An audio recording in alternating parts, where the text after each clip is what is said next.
নারীকে নিজের করে বন্দি করে রাখতে দামি দামি গিফটের প্রয়োজন হয় না। নারীরা চায় শুধু একটু ভালোবাসা আর একটু সম্মান। নারী আছে বলেই পৃথিবী এত সুন্দর।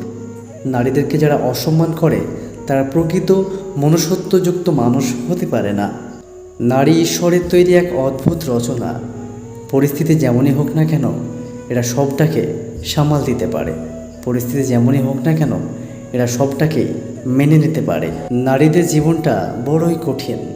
তারা অন্যের জন্য করতে করতে নিজের জীবনের বেশিরভাগ অংশটাই অতিক্রম করে ফেলে, কিন্তু তাদের মন খারাপ হলে কেউ দেখে না, কেউ বোঝে না। তারা মেনে নিতে নিতে আর মানিয়ে চলতে চলতে জীবনের পরিসমাপ্তি ঘটায়। তবু এই সমাজের চোখে তারাই দোষী। দোষীর খাতায় তাদেরই নাম ওঠে। তুমি নারী, তাই হাঁপিয়ে গেলেও থামা যাবে না। তুমি নারী, তাই মাঝপথে কারোর হাত ছাড়া যাবে না। তুমি নারী, তাই সমাজের কোনো নিয়ম তুমি ভাঙতে পারবে না। তুমি নারী, তাই কষ্ট হলেও কাজ করতে হবে। তুমি নারী, নিজের ইচ্ছা বিসর্জন দিয়েও চলতে হবে। কারণটা তুমি নারী। যিনি জন্ম দিয়েছেন তিনিও একজন নারী।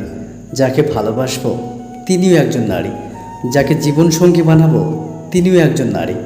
আমরা এতগুলো নারীর সংস্পর্শে থাকি, তবুও কি বলতে পারবেন নারীকে আমরা সঠিক সম্মান দিতে পারি?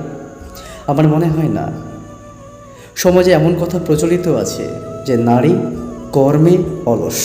নারী কর্ম করে না, শুধু পুরুষরাই কর্ম করে। এই ভাবনা, এই চিন্তা ভাবনা আর এই ধারণা পুরোটাই ভুল।